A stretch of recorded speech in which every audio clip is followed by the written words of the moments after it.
Bonjour, donc France Roussin, je suis coordinatrice de prélèvement d'organes et de tissus à l'Assistance publique Hôpitaux de Paris. J'exerce cette fonction depuis 1997. Entre 1990 et 1997, j'ai travaillé en tant qu'infirmière en réanimation et en SSPI, c'est-à-dire la salle de soins post-interventionnelle, c'est la salle de réveil. La coordinatrice de prélèvement d'organes et de tissus intervient avec les différents services de réanimation dans tout ce qui est diagnostic de mort encéphalique, mais aussi sur les patients qui sont en fin de vie en réanimation.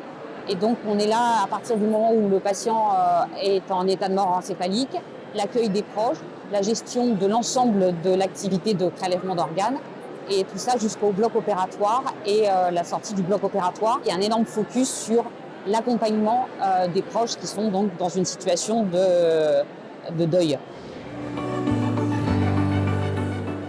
Les équipes de réanimation vont donc mettre tout en œuvre une fois qu'il y a un échec de la réanimation pour réanimer au maximum les organes et perfuser au maximum les organes en vue de pouvoir les prélever dans de bonnes conditions, bien entendu après s'être entretenu avec les proches pour recueillir une éventuelle opposition rapportée du vivant du patient par le biais des proches. Les organes qu'on peut prélever sur les donneurs décédés, donc ce sont dans le thorax, le cœur et les poumons, et dans l'abdomen, les reins, le foie, le pancréas et de manière anecdotique, les intestins. Sur les donneurs vivants, on peut prélever un rein et un lobe de foie. Une fois que le prélèvement est terminé, les greffes ont lieu, on voit que l'organe redémarre sur le receveur. On se dit qu'on a été un maillon de la chaîne important dans cette chaîne qui va donc du prélèvement à la greffe.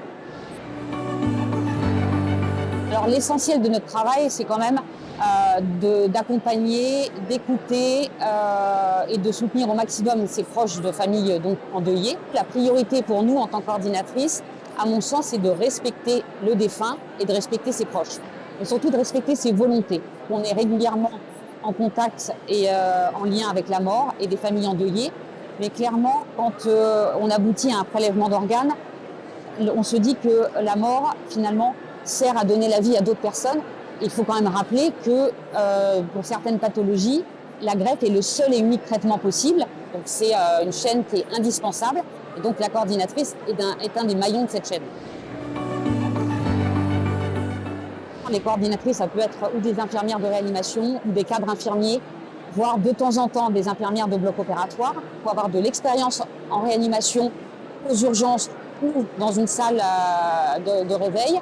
Il faut avoir gagné en autonomie, en compétences psychologiques, éthiques, relationnelles. Et donc, c'est une fonction qu'on peut bien sûr occuper après certaines années de diplôme d'État. Il faut être disponible le jour, la nuit. Les astreintes, c'est 24 heures. Donc, parfois, on part de chez nous sans savoir exactement quand est-ce qu'on va revenir. C'est des fonctions qui sont très particulières et qui ne peuvent pas convenir à tout le monde. Moi, dans mon équipe, il y a une seule personne qui est à temps plein. Et sinon, ce sont des temps partagés avec la réanimation ou la SSPI, donc la salle de réveil. C'est des postes qui peuvent tout à fait être partagés. On n'est pas obligé d'être coordinatrice à temps plein pour occuper ce type de fonction.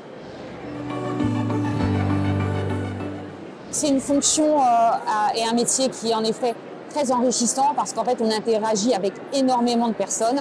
Les équipes de réanimation, le bloc opératoire, la direction, les services des autorités judiciaires.